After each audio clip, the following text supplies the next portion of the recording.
मान साहब, आपने एक स्पेशल सेशन बुलाया है असेंबली का, उसमें आप क्या अचीव करना चाहते हैं? कुछ हमने जो अमेंडमेंट्स किए हैं, जो मुआवजा के संबंध में भी और कुछ डीसिल्टिंग की भी की है, कैबिनेट ने पास किया है। अभी माननीय हाई कोर्ट ने डीसिल्टिंग की इजाज़त दे दी है हमको। पहले ये माइनिंग में माना जाता था, वो नहीं करने देते थे, पाबंदी थी।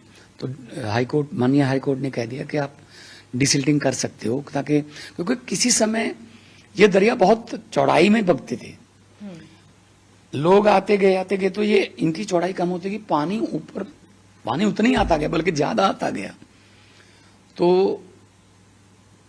ओवरफ्लो होने लग गया।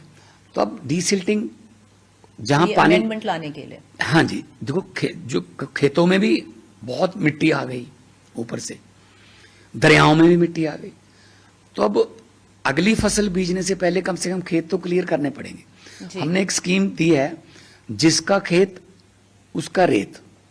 आप ऐसा करो, आपके खेत में रेत आ गया, आप अपना ट्रैक्टर लो, आप जितना आपके खेत में रेत है वो आप उठा लो, बेच दो उसको। अगर बेचने बेच दो, अपने घर के इस्तेमाल के लिए इस्तेमाल करें, घर में इस्तेमाल कर लो।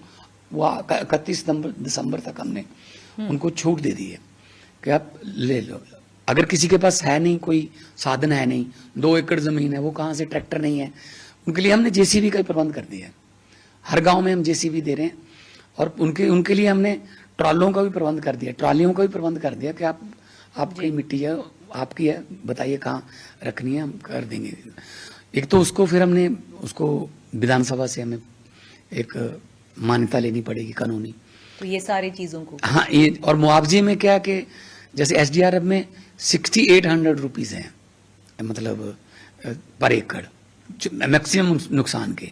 हमने 20,000 पर एकड़ दिया है, अनाउंस किया है, तो उसको बढ़ाना है। तो हमने तो उसको भी फिर हमें विधानसभा में लेके जाना पड़ेगा।